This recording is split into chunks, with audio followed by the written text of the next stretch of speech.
Karine Brianon is a stargazer. Dr. Selar replaces Dr. Pulaski, and Data is as healthy as a regalian ox. Hello, everybody, and welcome to the Seventh Rule with Cirroc Lofton. Hello, hello.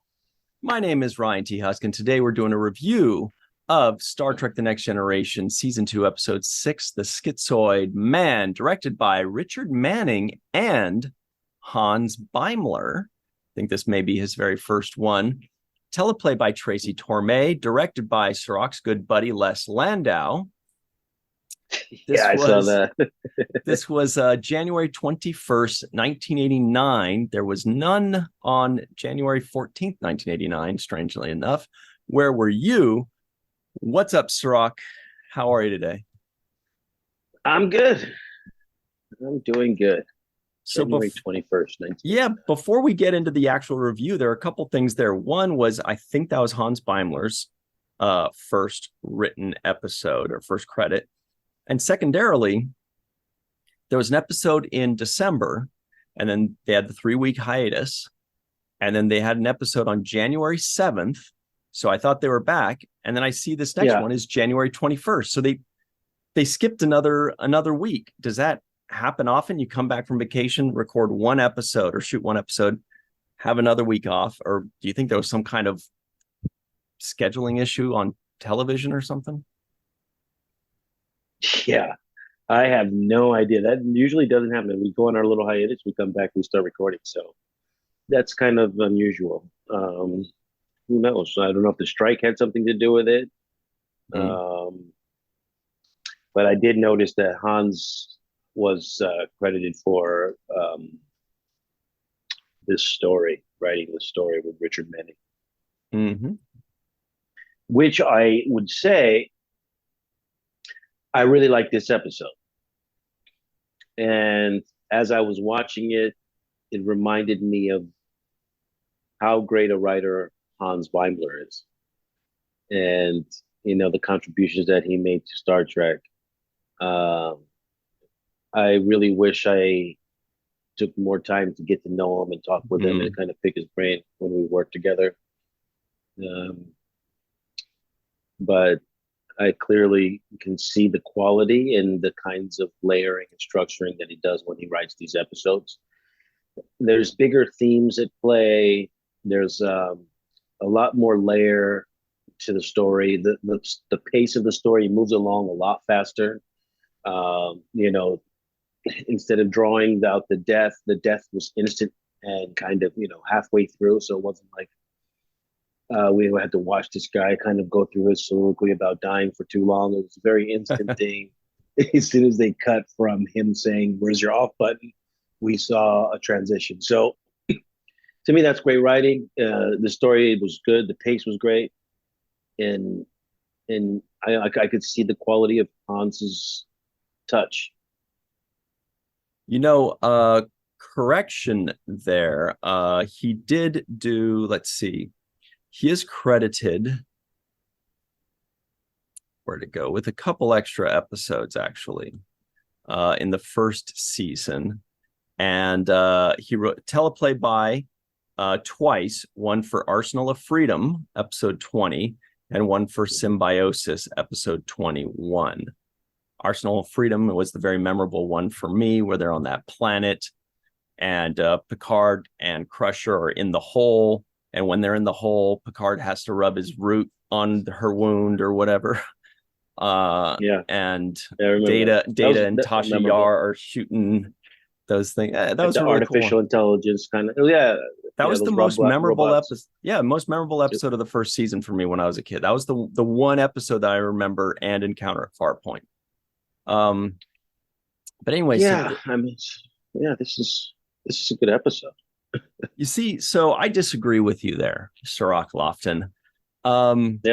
When we first started watching this, or when I was watching this, I kind of felt myself going, "Oh dear, this feels like it's going to be a slow one," and it was not in the pacing. The pacing was good, but just in that it was just a mystery. It was just a story. It wasn't like there wasn't really any action. There wasn't a huge climax. It was a smart episode, and it was a thinking person's episode, and there were some very good moments. But it's, I was a little sad when I was like, oh boy, here we go. However, I will say there were some great moments, and I actually had some really big laughs. And sometimes you have the biggest laughs just at how silly things were 30 years ago. I'll bring up some specific instances where I was like, I don't even know if they meant this to be funny. I don't know if I'm laughing at them or with them. Yeah. For example, when Data, inhabited by the old guy, says, she does not care for older men or men of limited intellect. I'm just like, the way he said that just cracked me up, the way he was acting so like juvenile. Yeah. And then, the other one that maybe they meant it to be funny. I don't know, but I laughed really loudly, but especially I laughed the loudest right before that when Picard is showing the lady, whatever, I forgot her name already. Kareen. Yeah. When Picard is showing her on the bridge, and Data says, where did he say? He says, yes, I'm aware of your interest in her. Yes, I'm aware of your interest in her, or something like that. He kind of mutters it to himself. Yeah, he talks under his breath. Yeah. Oh my God, that slayed me. Yeah. I don't know if it was the line, or if it was the delivery, or if it was just such a childish moment, and it just killed me. Yeah, I mean, I thought that was one of the highlights of the episode, was Data being able to kind of once again show off his skills at playing other characters while he's playing a character. It's actually pretty impressive, especially in the way he had the same kind of machismo and bravado that the other guy had. He really honed into that kind of arrogance and intellectual superiority that he would wield his words with. So I enjoyed that. I also enjoyed like just a lot of little things. The fact that there was a 10 forward appearance in this episode. But no Guinan. No Guinan. Yeah. I was expecting Guinan, but we got a 10 forward. I liked also Wesley in this episode. I thought he was very natural and almost a little bit more mature than I remembered him the last time. So it's like I see even his voice, right? So I saw the growth there, and in the performance, there was a way he interacted with Data, and he was he just felt really good and natural in this episode. So I liked Wesley as well. That's Worf had some moments too. He did. I want to talk a little bit more about Wesley though, because I hadn't really thought about that, but you're right. Looking back, I feel like they're finally using him correctly, and who am I to judge what's correct and what's not correct, but just what it felt like. He's not out there, saving the world and being impossible to defeat and the best thing about everything. He's being a brilliant kid with his role on the ship, talking to Data, doing his thing. Data's like calling him a child. And you notice Wes wasn't like hurt about it. He wasn't like, hey, don't call me that. He was like kind of amused about it, which I thought was the perfect way to play it. He was just like, yes. What do you mean, Data? We're basically about the same age, technically, Data. You can't outsmart me. He said childlike mind. Yeah. Like that. Like the way he responded on it was, he wasn't offended, and I liked it. It was very natural. It worked very well. I love that scene between the two of them. And like you said, I felt like he was also the one to like his curiosity, like about the poem and like about the eulogy that he heard. His curiosity, which I liked that aspect of Wesley, his curiosity aspect, less so than he knows everything. I like that he's inquisitive about everything. So that's Absolutely. One of the things that, they use him for, that to get into Data and kind of like, what are you talking about, man? You're about the same age as I am. What you're not, his practical mind, right? So his a kid would be offended, like, "What do you mean? I'm not a kid." But he was like, "What are you talking? Like, you're not even older than Yeah. me." Which shows confidence. It shows maturity and confidence to not take that as an Yes. attack, to kind of like laugh at it. So I thought that worked Yeah. so much better. I enjoyed it. I actually was watching Wes and enjoying his role, his performance, his choices. I don't know if that was Les's more Landau telling him how to do that, or if that was his own choice, but whatever it was, I thought it totally worked, and it gave us a newer Wesley. And I definitely like that better. Speaking of newer, Cirroc, are you excited to finally meet the Enterprise's new doctor as well, Dr. Selar? I was picturing you when Pulaski introduces Dr. Selar, thinking like, are you fucking serious? We're going to our third doctor already? Yeah. Yeah. I was like, I really thought that. I'm like, what's going on with the doctor role here? Like, is this some kind of cursed position on the show? Um, they got a new doctor, Yeah. and I don't know. It just confused me because I'm like, no, who is she and what does she know? And how come they didn't give us any background? At least a couple of episodes ago, it introduced her at one point, and at least we're familiar with her. And Yep. it's Just just out of weird that they nowhere. keep. Like at first Yeah. you're thinking like, okay, it's just this character for the away mission, right? But Yeah. she's now there replacing the Pulaski role throughout the entire episode. And I know if you're watching this for the first time, you're probably thinking, hang on, is this a one-off character? If so, why? Is this going to be a recurring character that just kind of comes in and out, that we're being introduced to, that's going to be here for 10 or 15 episodes, in and out, whatever, no big deal, like a secondary doctor type? Cool. Or is this now the next The new one? doctor. Is this Cindy Snow on Three's Company? Because remember, they had Chrissy Snow. No, not Cindy. Terry. Because they had Chrissy Snow on Three's Company, Suzanne Summers, for a few years. And then they replaced her for like a few episodes, like 5 to 12 episodes, with her cousin Cindy Snow, played by Priscilla Barnes. And then they had Terry replace her. No, Terry's Priscilla Barnes. I can't keep up. Anyway, yeah, Terry's. So anyway, the point is, they had one for 2 or 3 years. Then they had like a middle one for a few episodes.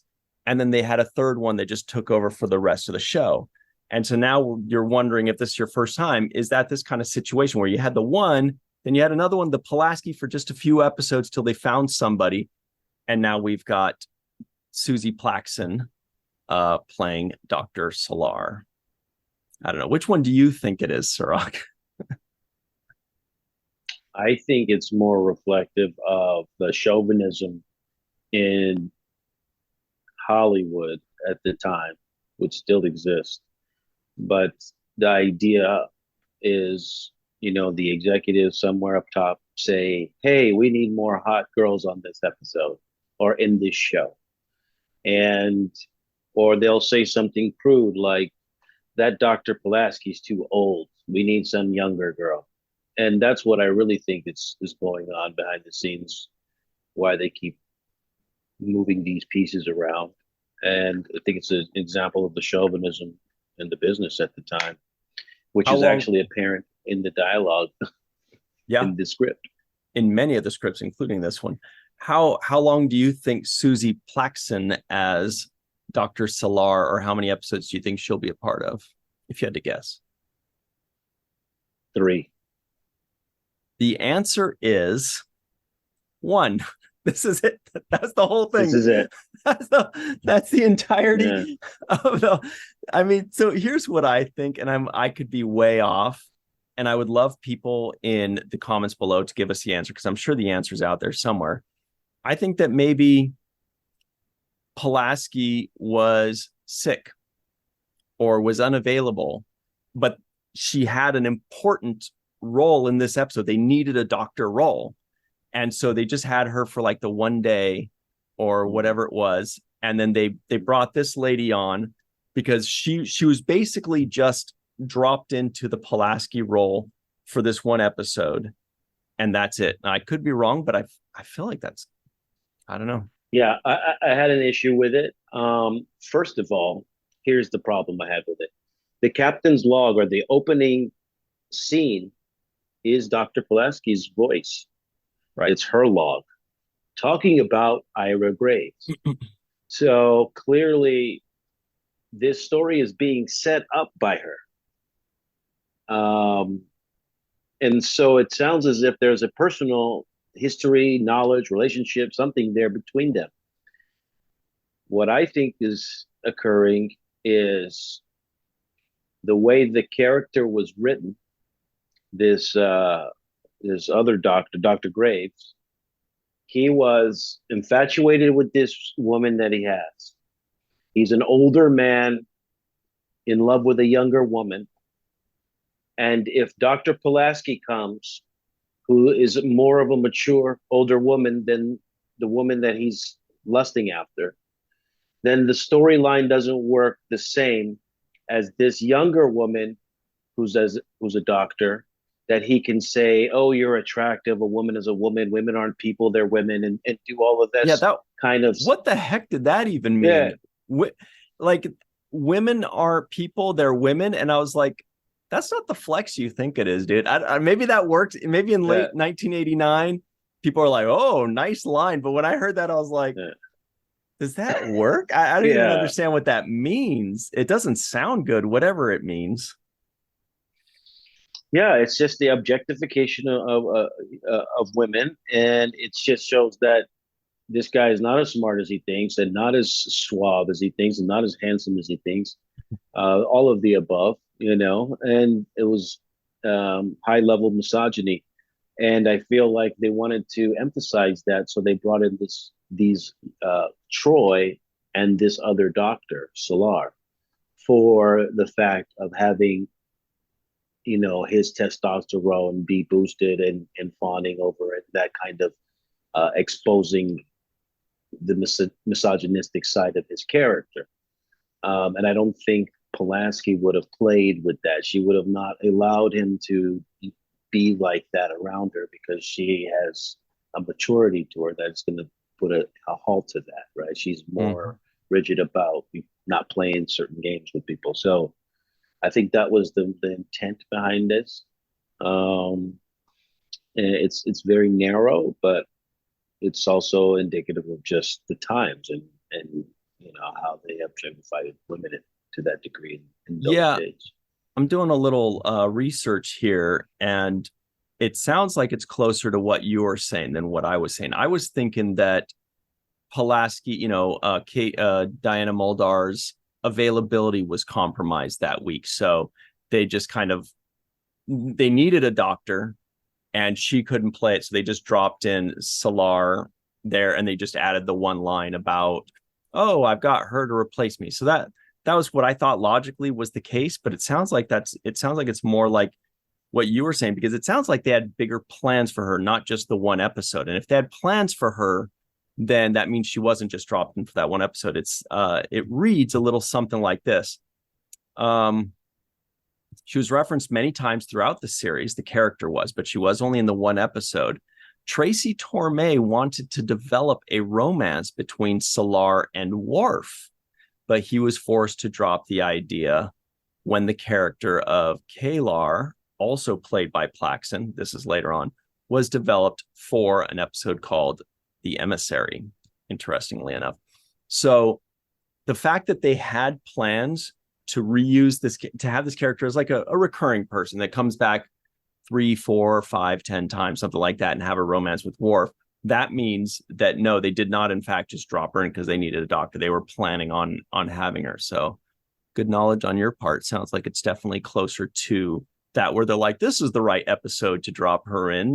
This is the, we need somebody sexy to come in. And they made a very, the reference was small, but now that you say that, I get it.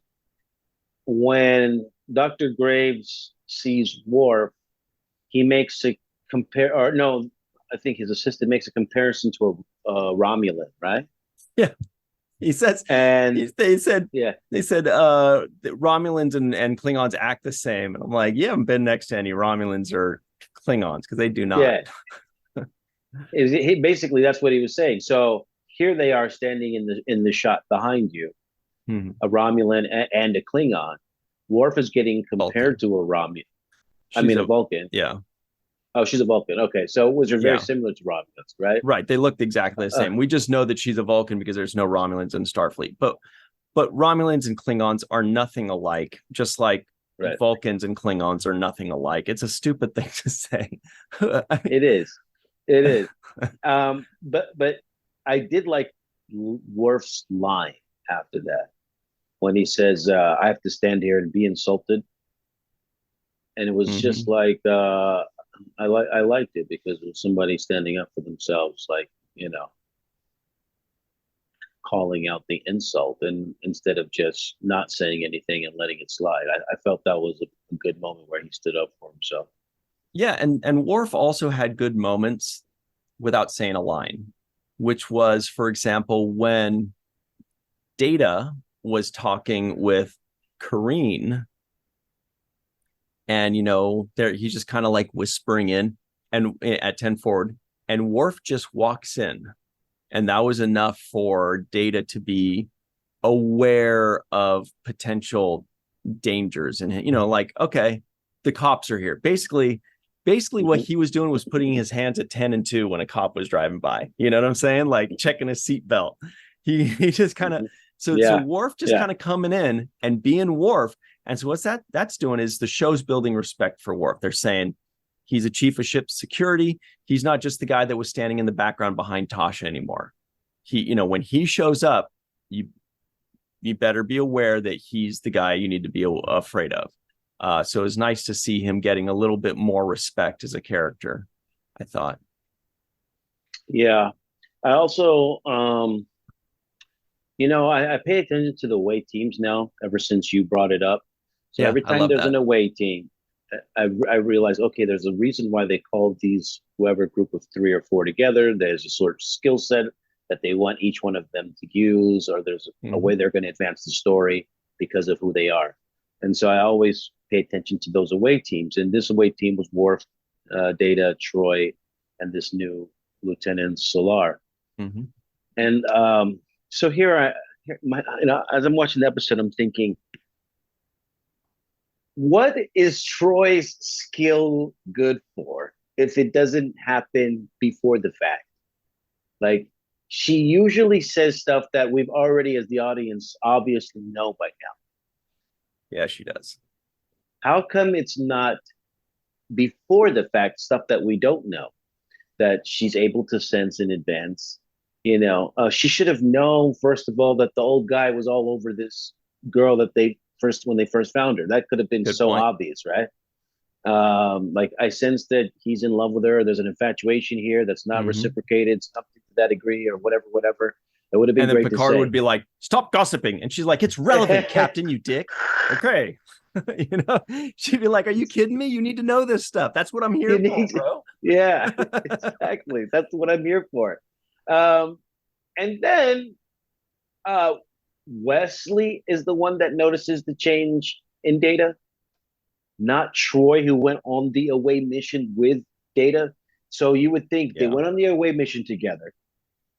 Now they're leaving, and Data's like, okay, everything's, the guy just died, right? And she's like, well, but I'm sensing that you're hiding something from me, Data. I'm sensing It, he's dead, Captain. Thanks, Troy. The guy that's being shipped out in space. the guy, as we zip him up in the body. Yeah, Hey, you no, know what? yeah. So Hang on. too We've much. got to take our break real quick, but I think we both have more thoughts to share on this Troy situation. I know I do. Uh, Yeah. but we'll be right back, everybody, on the seventh rule, your modern day Siskel and Ebert. Welcome back to the seventh rule, everybody. Cirroc and I were just talking about it. We're not necessarily a modern day Siskel and Ebert. We're more like Sisko and Egghead, right? No, that's Just Sisko. Here we're are having too the much fun with this. here are the trivioids of the week. Not a ton. Ira Graves is arguably the greatest human mind in the universe, arguably. Geordi thinks Data is feeling insecure. Data practices stroking his beard. The Constantinople is a transport ship. Ira Graves wants Data to call him Grandpa. Karine Brianon is a stargazer. Data will work on staying within himself. Data is as healthy as a Regalian ox, and Dr. Selar replaces Pulaski. I was hoping that you would, Cirroc, that you would just think that that's it. This is the new, that they're just like replacing doctors, musical doctor chairs.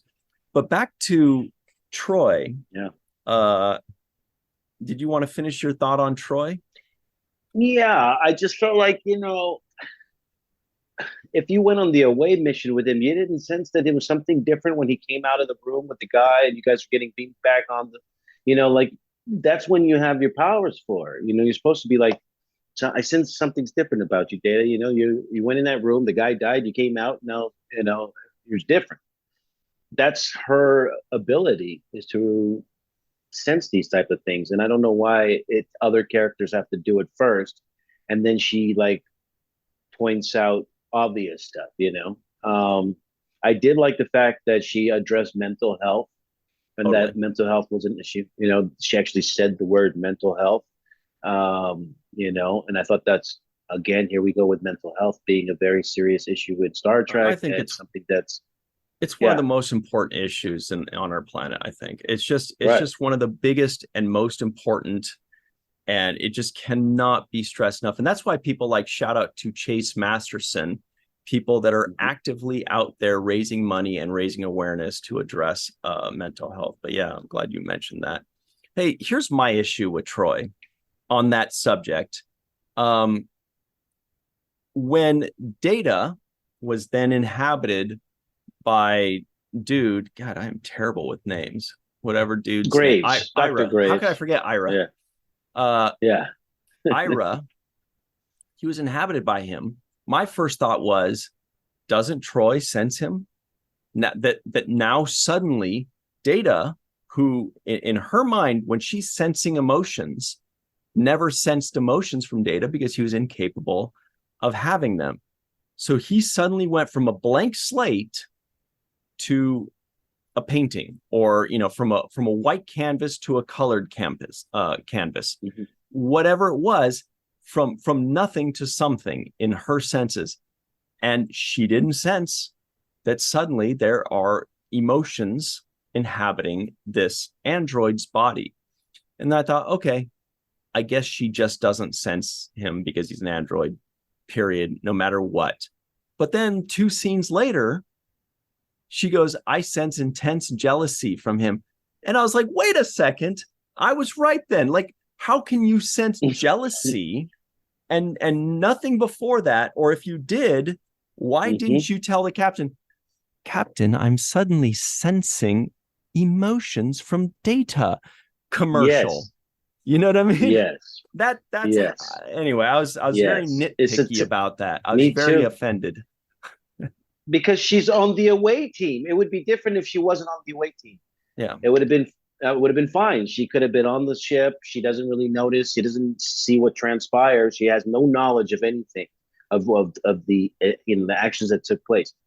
But she was there. She was there. Even if it was in the other room and it happened in private conversation, she's still waiting on the other side of the room. He comes out of that room and suddenly has emotions. Person. Suddenly he's feeling things. Yeah, and talking differently too. I mean, literally talking differently.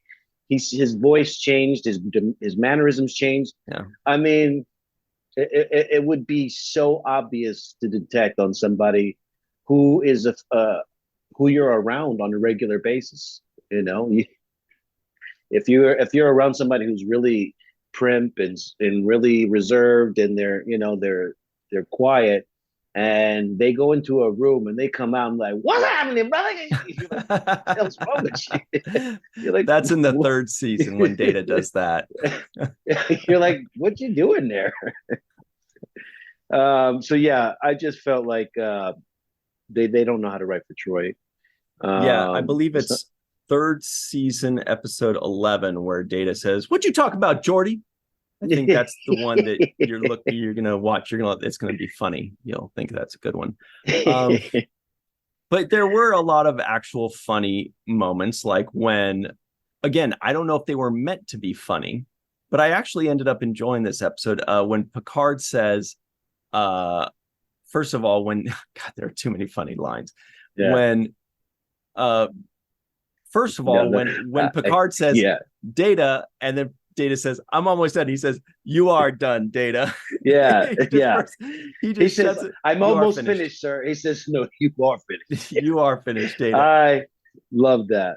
And then he says, even I want to add to that really quickly. There was also prior to that when Data says to him in the conference room, he's like, we will honor him as he requested. And Picard gives him the look like, I said we would, Data. Yeah. Like, what?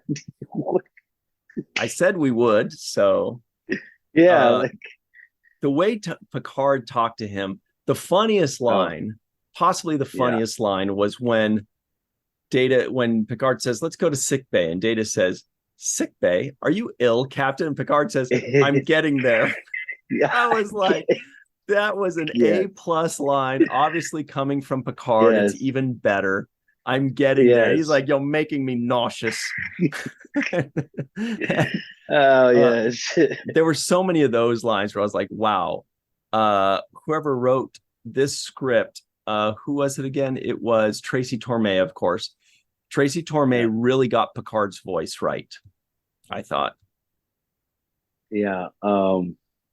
Calling him grandpa was making me laugh too. Just the whole grandpa thing. Data's speech at the funeral, I was rolling when he was just saying about love.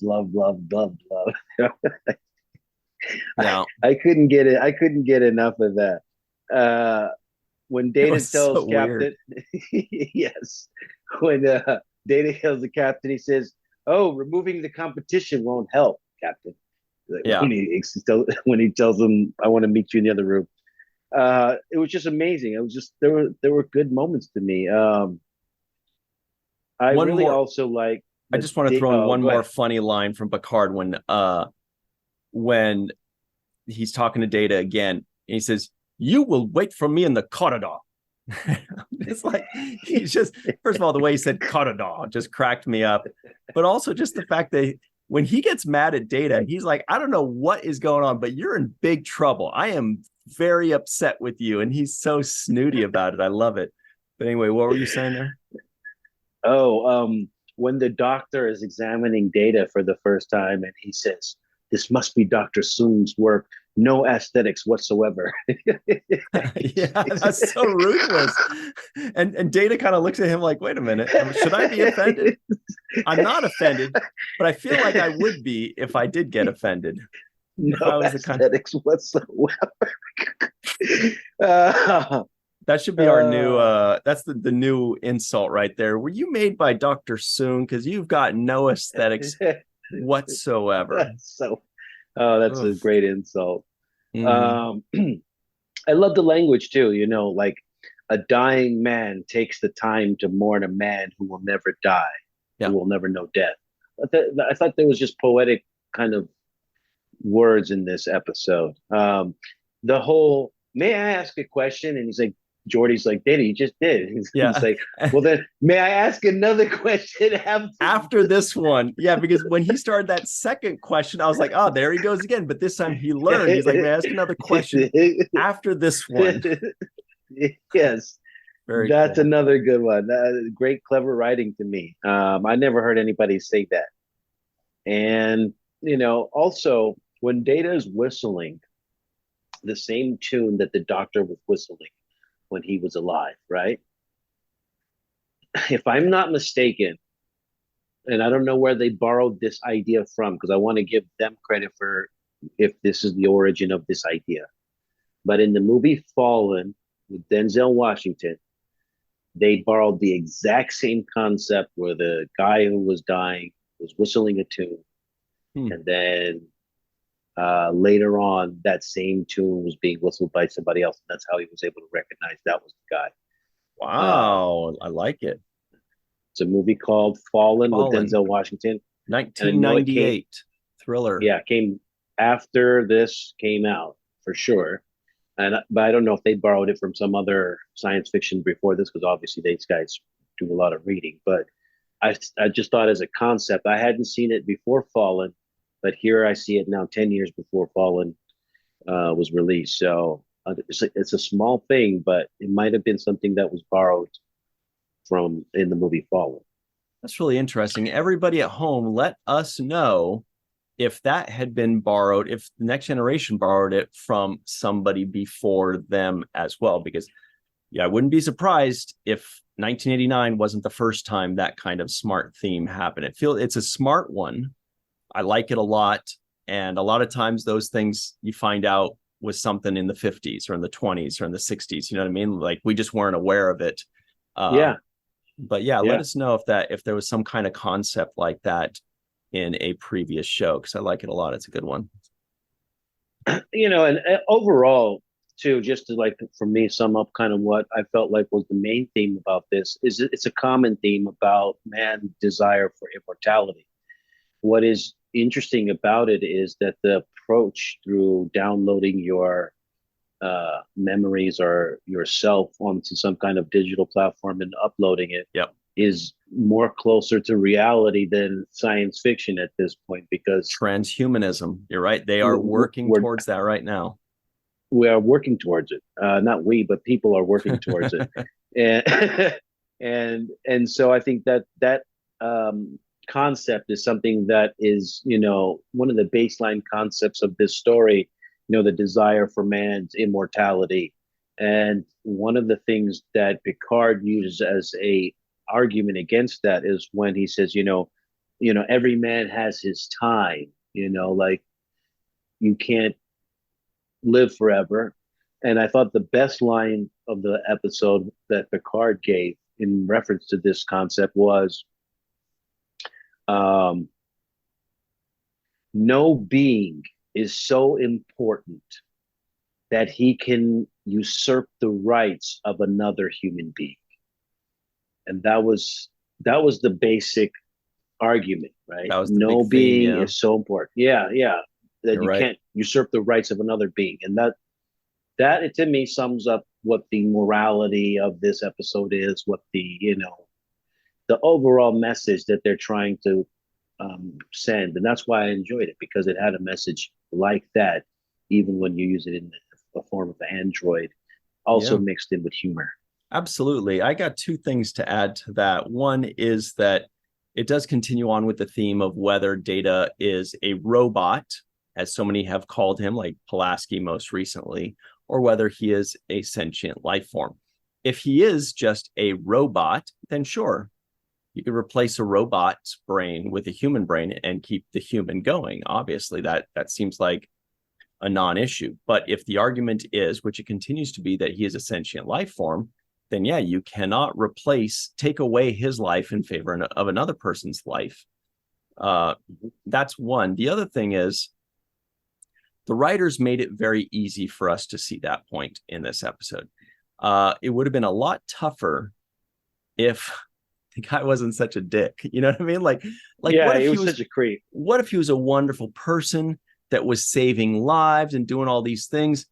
Then it does kind of start to become kind of a moral play. But when he inhabits Data and our immediate response is, this guy sucks, get him out of here. We want the old Data back. It kept it simple for us to follow along, because if they made him too good, that kind of like, that's very similar to the Tuvix question in Star Trek Voyager, which was they lost two characters, Neelix and Tuvok, in a transporter accident, and they were combined into one person that they called Tuvix. And Tuvix was basically the best parts of both of them. Smart like Tuvok, friendly and eloquent like Neelix. And the question is, do you kill this new character to bring back your two old characters? And it's a much more difficult question when the new character is a great guy. It's a lot harder. Right. But if the new character is obviously a jerk, then you're like, get him out of here. This isn't get a him question. Out of here. Yeah. I kept writing creepy data. I kept writing creepy data. because he was so creepy to me. And I was like, get this guy away from everybody, man. Put him in the. I was surprised they didn't like put him in some kind of like, you can't be around anybody until we figure out what's wrong with you. This is the second time they that people wander when they're shouldn't be wandering. But yeah, I also wanted to mention really quickly. This is something that just jumped out at me. Is that the Doctor seemed to have been buried in the fashion of a Knights Templar. It looked like he was wearing the same garb. Wow, very and cool. Almost in the same position that we see the traditional imagery of Knights Templars. So I thought that was just like a little hidden kind of imagery that they put into this episode. In the Indiana Jones movie, when Indiana Jones finds the cup, the Holy Grail cup, the person who was guarding it was a gentleman wearing that same kind of Knights Templar gear. I don't know if good catch. The metal, I do, but I can't picture it. Yeah, so it's just something that my eye caught on, and I said, "Oh, that's cool." They kind of used that as his final resting outfit. You know, yeah. One more thing I forgot to mention before we get into our home run of the day, which is Data at 20 minutes and 20 seconds, right before he does his speech, right when they got the guy that's dead, the doctor, like you mentioned, and it starts off on the casket and it pulls back to reveal Data and all the others. Data, or Brent Spiner, is fighting laughter so hard. Brent Spiner's like this, and he's like cracking up. And I don't know if he was doing that on purpose, like to be Data cracking up, but it felt like the actor was fighting because he's like laughing, kind of like laughing, and then he makes a face to try to like, straighten himself out. He goes like, when you're trying to fight laughter and you're like he did that, and he settled himself a few seconds before Picard says, "Commander Data, do you have something you'd like to say," or whatever like that? And then he goes up. But I'm like, what shenanigans were going on right before they yelled action? Because Data was losing it, man. Yeah, he's got a lot of jokes, so he's a funny guy, and he shows that off when he's acting. Totally. Every time they give him the opportunity. One other, really quickly before we finish the episode, I want to say that we did get a Tasha Yar sighting in this episode, and it was very cool true to see her. It was very cool to see her. It is credited on IMDb as well. It says just so imagery. That little moment. Yeah. Okay, well, because they have to. I mean, she was there. That's it. She was there. So here's our home run of the day, everybody. Cirroc Lofton, who gets the home run of today? Besides Tasha Yar. Yeah. Home run of the day. Man,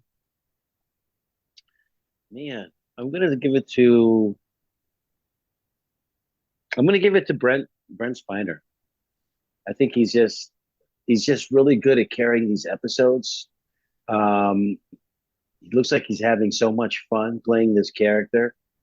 More fun than anybody else, actually, to me. I think he's having the most fun out of everybody I'm watching on screen. Mm-hmm. And he gives us that little bit of levity. I love watching his journey, so I'm going to give him the home run. Yeah, for me, it is Brent Spiner as well. Definitely cracked me up. Secondarily, Tracy Torme for writing the specific lines, the specific, quotes from Picard that just slayed me. Tracy clearly knows how to write in Picard's voice, the right way that really worked for me. Here we go. To know him is to love him. Is to know him. Is to know him. So, Cirroc, you said you did enjoy this episode? I love this episode a lot, and that's my final answer. What about you, Ryan? I was up and down. I was like a roller coaster, but overall, I'm glad to have seen it. I'm happy that I've seen it. I feel my life is enriched. I've seen some nice moments that I will cherish forever. Overall, that's okay. However, people that are more than okay are our friends Homer Frizzell, Dr. Marie Segal, Eve England out in Wales, Yvette Blackmon-Tom, TJ Jackson-Bey out in Missouri, Bill Victor Arucan, Arucan. Titus Mohler, Darlena Marie, Dr. Mohamed Noor, Tierney C. Dieckmann, Anna Post, Anil O. Polat, Joe Balsarotti, Mike Gu, Dequeue, Neal Akasaka, Justine Norton-Kertson, Dr. Stephanie Baker, Carrie Schwent, Faith Howell, Edward Foltz, My Live from Tokyo, The Matt Boardman, Chris McGee, Justin Weir, Jake Barrett, Jane Jorgensen, Henry Unger, Allyson Leach-Heid, Julie Monosphy, Marcia Classic Schreier, and of course, Dr. Susan V. Gruner and Jason, the outrageous Okun.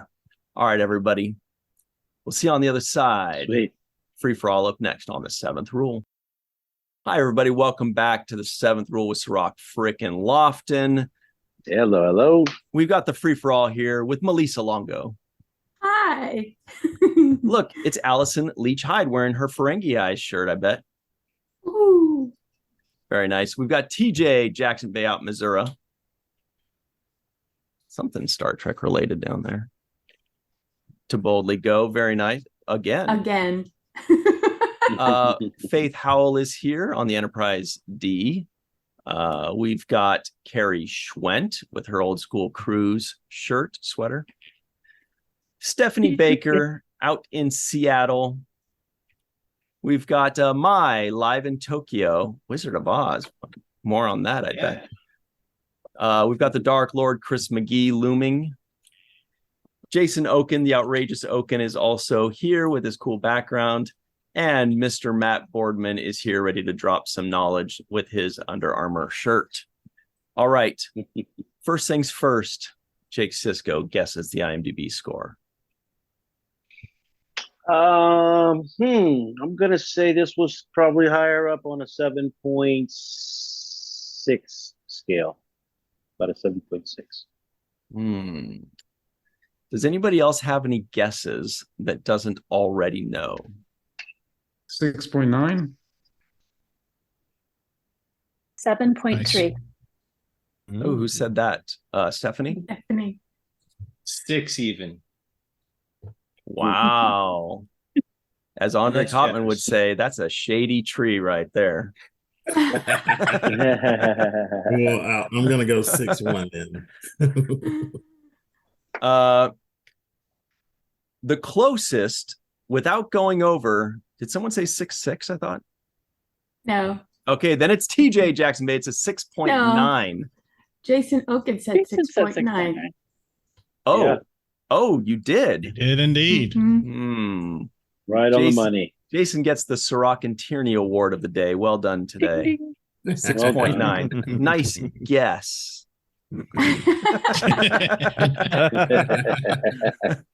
Phil, you can believe what you want to believe. I believe you. You guys catch the non-appearance mention today, or was there more than one? Thought there Faith was says two. well, I don't- does it was Faith it, is muted, but I read her lips. She did say it correctly. She said soon. Yeah. Zoom. Do Oh, I visual thought ones she said count as two. well? Yeah, I think visual ones, right? Oh no, Well, that's that- an appearance. That's an appearance an non-mention. That's a non-mentioned Yeah. appearance. I think that was it, though, right? Yeah. Yeah. All right. Well, Melissa Longo, would you like to get us started on the right foot, please? Yes. So, a Klingon, a Vulcan, a Betazoid, and an android beamed down for an away mission.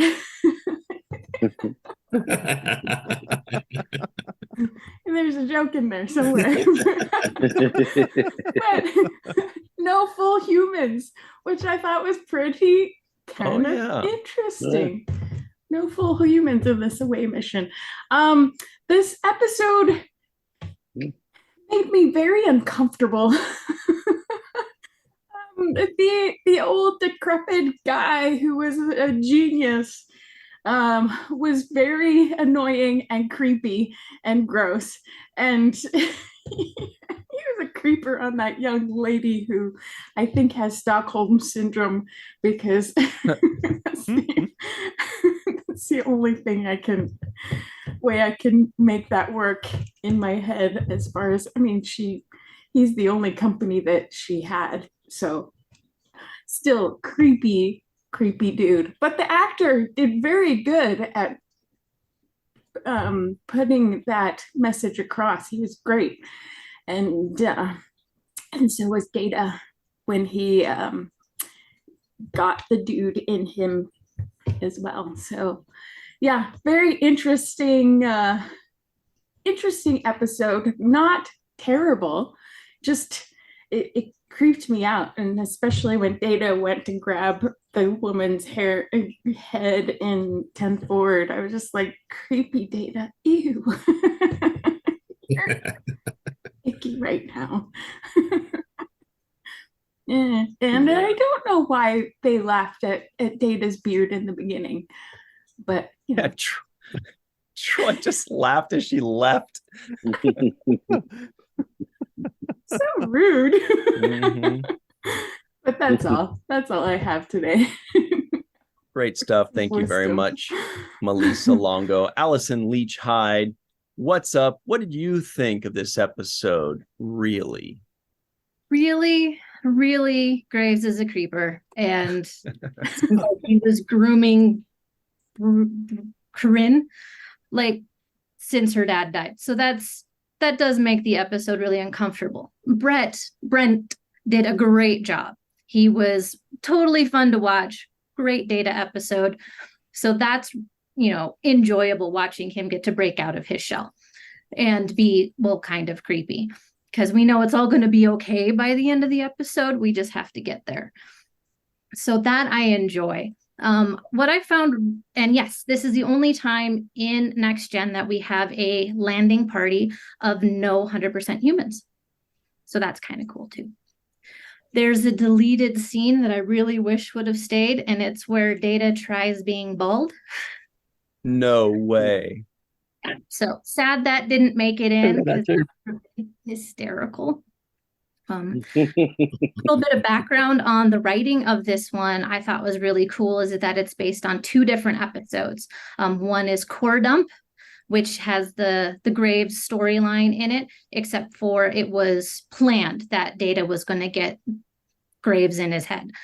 And then, and that was by Richard Manning and Hans Beimler. And then the other one was Menage by Tracy Torme. And that was, the premise of that one was that Data had he has all the memories of the colonists in his head, and a woman who was part of the colony showed up on the ship, and he started having memories come up, and of these 2 characters who were vying for this woman's love.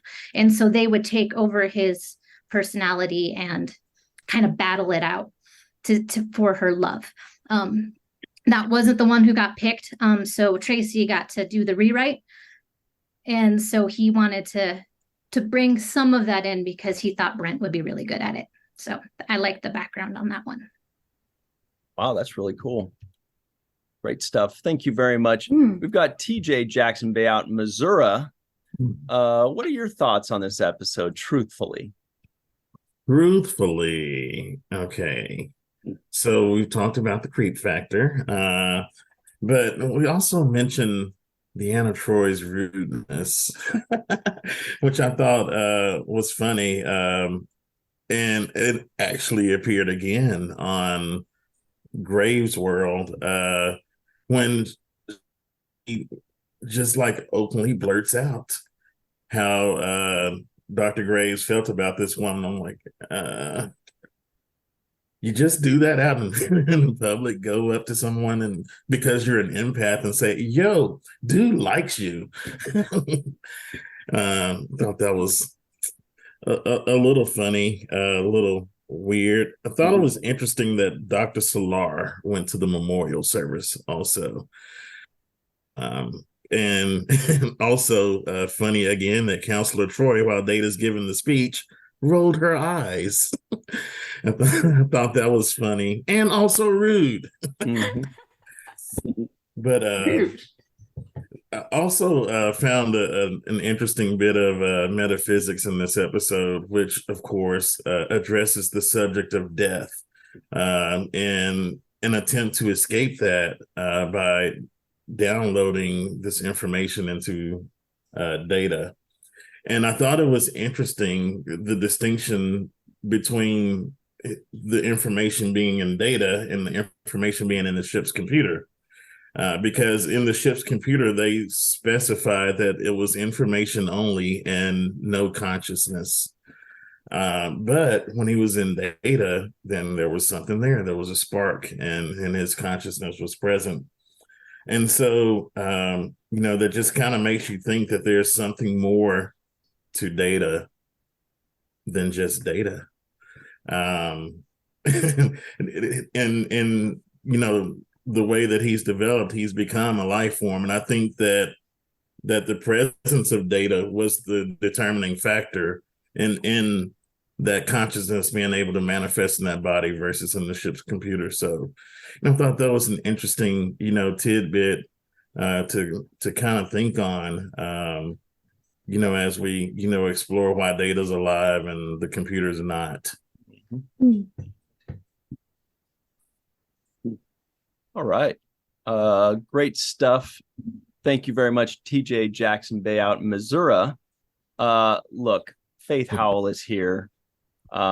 She's not in Missouri, but she's on the East Coast somewhere, and she's going to be enjoying some GalaxyCon shenanigans in the past, that is. What's up, Faith? What do you think of this episode? So this is, I think, one of the most memorable episodes, at least in my house. Like, we constantly talk about Grandpa. And I don't know if you guys remember, William Morgan Shepherd was actually in like everything. Sorry, we got a little friend here. Was actually in everything in his time. And as you guys may have noticed, we have a Mark Shepherd who is in everything, including several episodes of Star Trek, and they're father and son. And so that's, I thought that was incredible. Sorry. When I found that out, that they both have been very well received and must be very famous in Hollywood because they're in, even bit parts, but they're in everything. But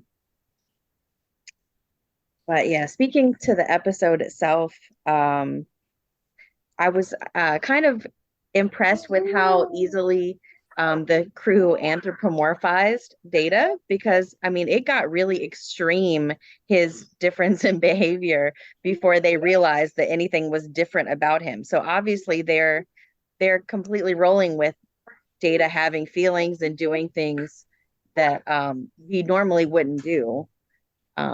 Yeah, so I'm gonna go ahead and pass the baton and mute, because this guy's not gonna go away.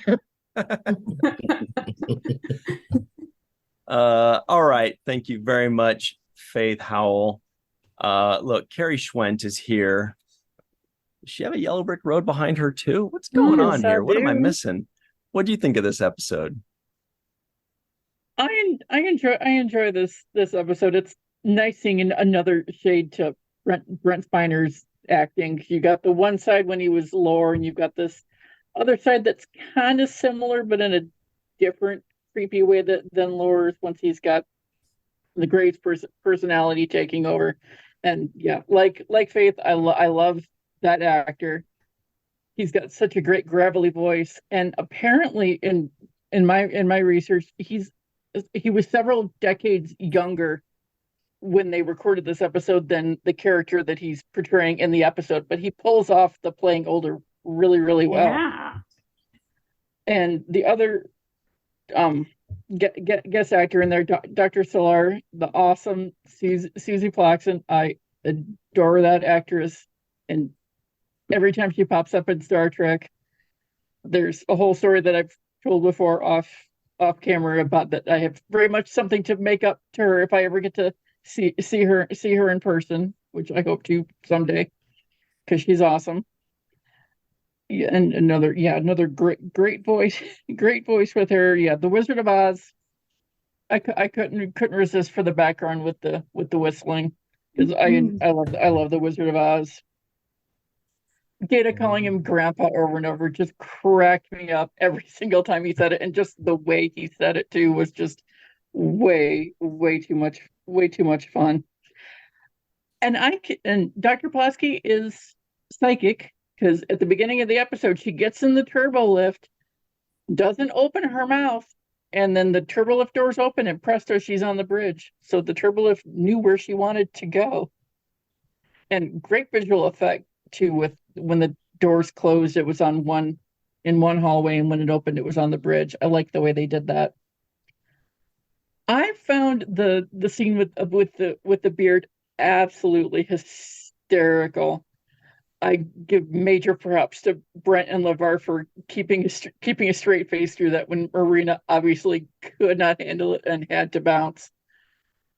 And I decided for given the uncomfortableness of everything else, I decided to take my yellow brick road down the beard path for the limerick for the episode. Ooh.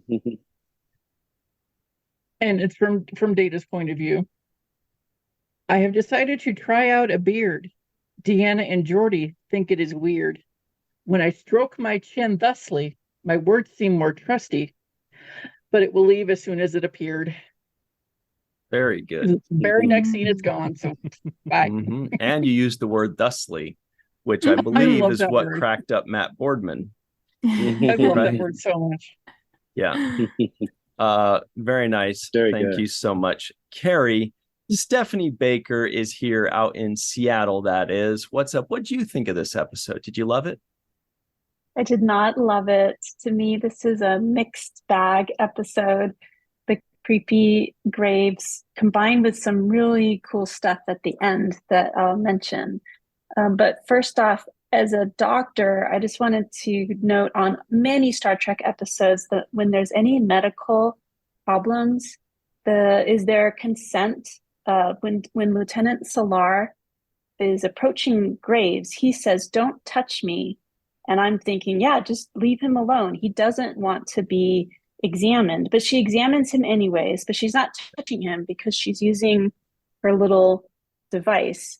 But he turns around and is like, "Leave me alone." But she continues. And then she announces to everybody what the diagnosis is. And as a physician, I always both laugh and kind of cringe at how in many Star Trek episodes, somebody's medical problems is just brought out in the open for everybody to discuss.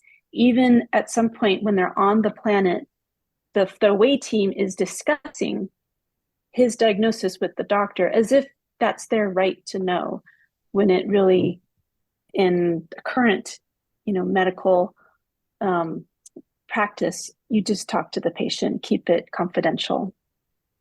But as I was saying, the quote or the words that I felt saved this episode is at the end, when Graves inside Data and Picard are in engineering, and Picard says, "Data is a life form, and no being is so important that he can usurp the right of another." And that comes up a lot in Star Trek, and I love it. And so it helps for me to save this episode. Wow, very good points about the invasion of privacy. You're right. That is horrible. That's I mean, can you imagine he had hemorrhoids and erectile dysfunction? They're just announcing all of this stuff. They're just talking to him like he's an it. Yeah. They're just like, right. He's got an ingrown toenail.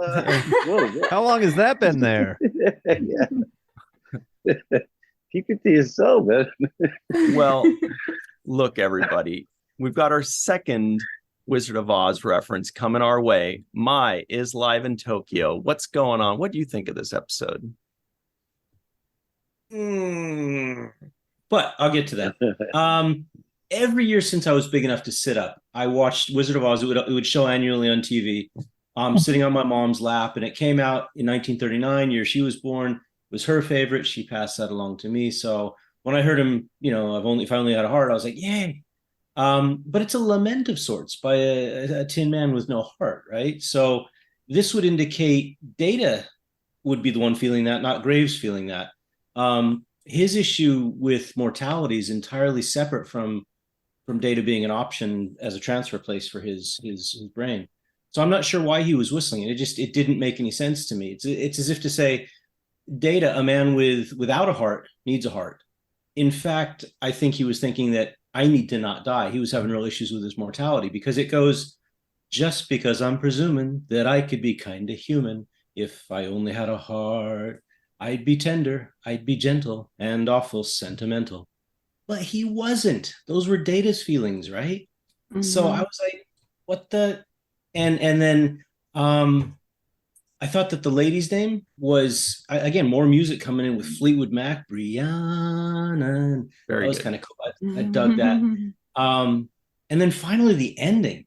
Did they rush that a bit much? What was up with that? He went from hell-bent on being alive for another 1,000 years to just bailing and jumping into the computer. I was like, what? I gave up at that point. So that's why this. That's all I got. Very good stuff. Excellent Fleetwood Mac knowledge. Thank you, Mike. Chris McGee is hanging out, looming, and darkness is about to fall. What do you think of this episode? Indeed. And I'm sorry that I'm not wearing one of the usual Star Trek shirts today. And instead, the Dark Lord is wearing business casual. So, as far as this episode is concerned, yeah, I kind of feel the same way as Mai about this. And of course, I didn't even take that many notes about it, to be honest. I will mention the guest stars, however. This is the first time that we see the incredibly talented and gorgeous and relatively tall Susie Plaxton, as Carrie mentioned, as Dr. Selar. And thankfully, it's not going to be the last time we see her. And as Faith already mentioned, the incredibly prolific William Morgan Shepherd. I mean, there was not much hyperbole there to say that he's been in just about everything. Besides portraying Dr. Ira Graves, I remember him most as Colonel Stanley Hargrove from the Medal of Honor video game series, strangely enough. But, of course, another video game, Zort Nemesis, for all my Zort friends out there. But as far as Star Trek goes, he was in Star Trek VI. He was a Klingon warden of Rurapente. He was in the Star Trek 2009 reboot. And just about every single sci-fi TV show that I grew up watching. Quantum Leap, Sequest 2032, Babylon 5, Star Trek Voyager even, Doctor Who. And that's just to name a few. I mean, he's been all over the place. Him and his singularly unique gravelly voice, as Faith mentioned. And also TJ and Stephanie mentioned that, this is another episode where we kind of touch upon the edges of the question regarding Data's sentience, especially during that final conversation between Picard and Graves. And, would it be hyperbole say that Graves taking over Data completely would be considered a form of murder, even murdering Data? Well, we'll get to that question in a few episodes. Don't worry. You did mention, the Nam Soong and the non-mentioned appearance of Tasha Yar. That was a lovely little brief shot of her in there.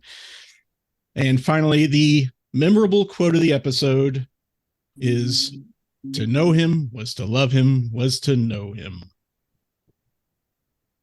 Cirroc loved that one too. Yeah.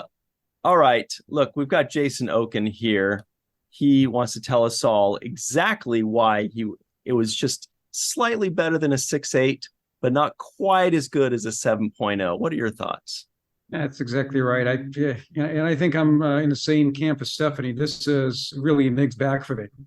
On the one hand, we certainly finally have an episode that's actually about one of our main characters, which is good to see.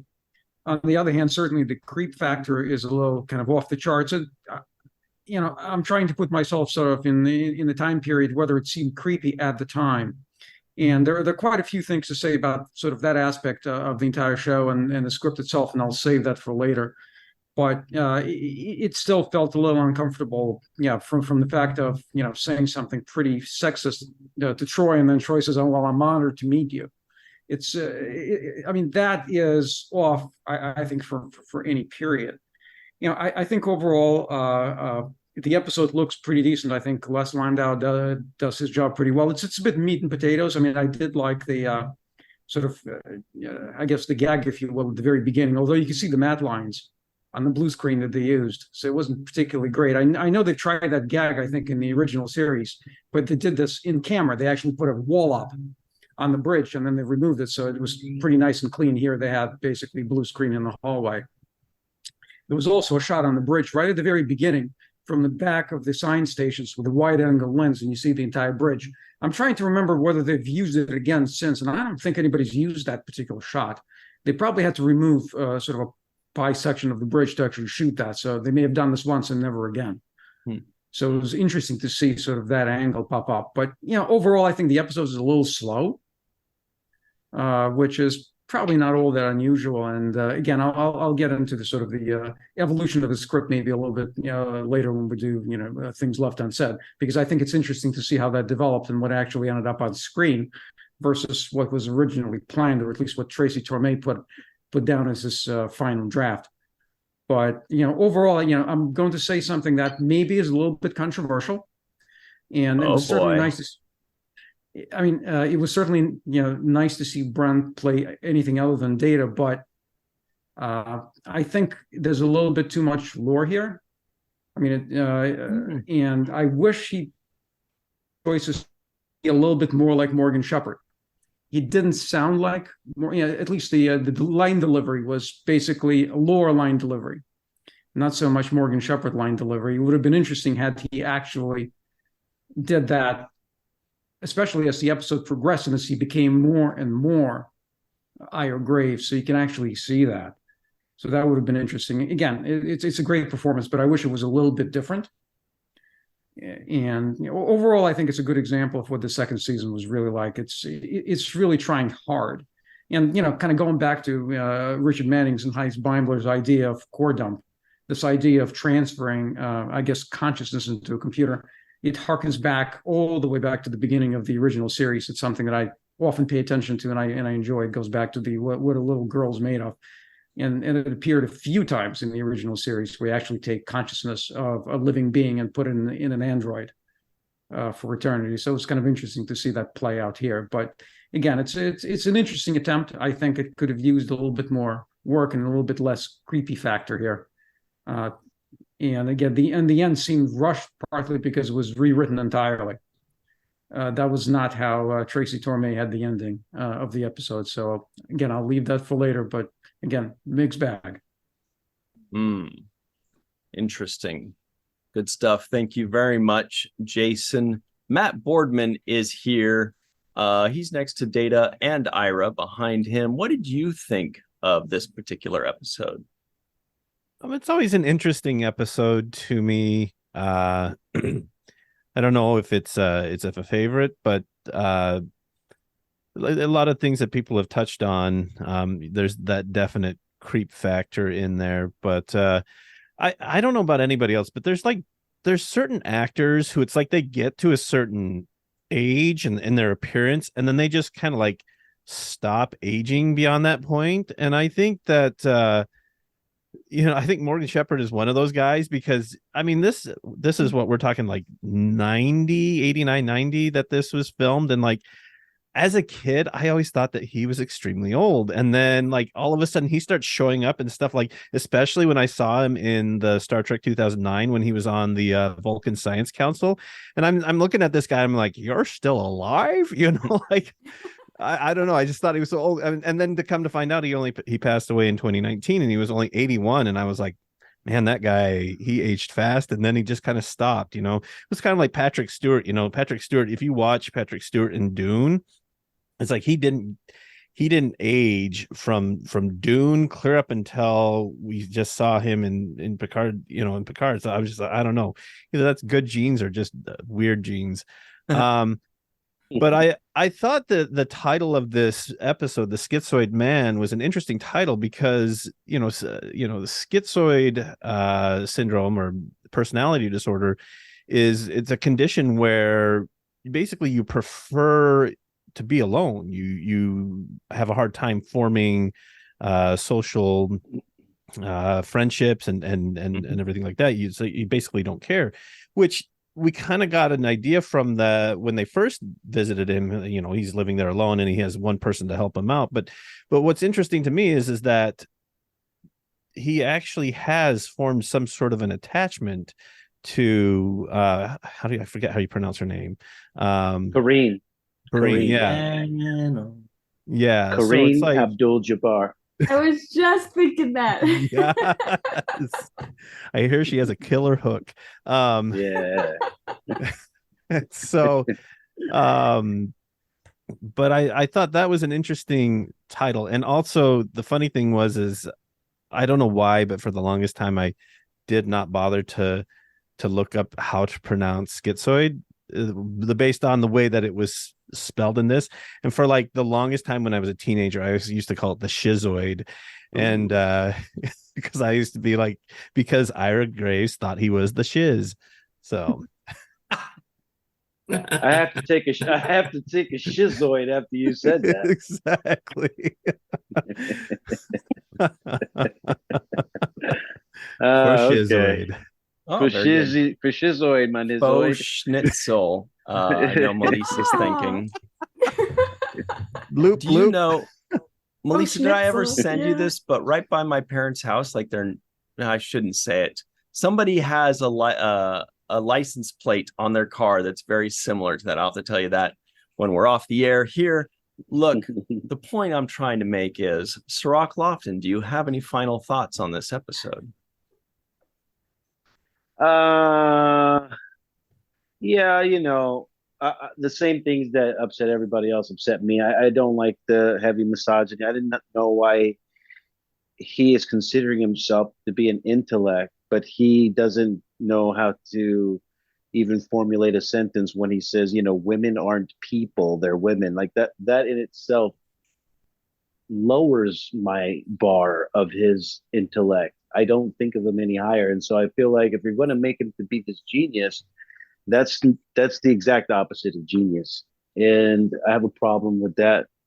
But it's indicative of the misogyny of the time. And so this is a common thing that we've seen in this show. It's one of the things that I dislike about it, because it doesn't age well at all. But I do like that they had the other themes in there that, Stephanie was talking about when they were talking about, no being is more important than any other, for example, that kind of theme. I also question whether, if it was possible for Dr. Graves or anybody to download all aspects of their life experiences into a digital format and then upload it into an Android like Data, why would certain elements of that person be the ones that are expressed as opposed to others? Why wouldn't his knowledge of molecular cybernetics be the thing that is expressed? Why would the love of other people that he's had throughout the lifetime of experiences that he had, as opposed to this particular one that we saw, why wouldn't that be expressed? People have had many loves in their life. They love their mother. They love this person. They love their dog. I don't understand why this exact version of the creepy version of himself, which, by the way, had a disease that she called Darnay's disease. So the Darnay's diseased version of him is the one that popped up, the person that's going through this problem, and not the other versions of him that have led up to that point. So I just had a problem with that in my own kind of putting things together and trying to rationalize storylines. If he's suffering from this disease, I don't see why elements of those characteristic traits would be downloaded along with him. So that's it. Good point. Well, everybody, that's it for us. Oh, there he is. Hey. People just listening in right now don't know what the heck just happened. You missed out. But thank you very much to Melissa Longo, Allyson Leach-Heid, TJ Jackson-Bey out in Missouri, Faith Howell. I almost said Bill Victor Arucan because I'm so used to saying his name after TJ's. Carrie Schwent, Stephanie Baker, Matt Boardman, Jason Okun, Chris McGee, and my live in Tokyo. For Cirroc Lofton, Mr. Aaron Eisenberg, and myself, thank you all very much. And until next time, always remember the seventh rule.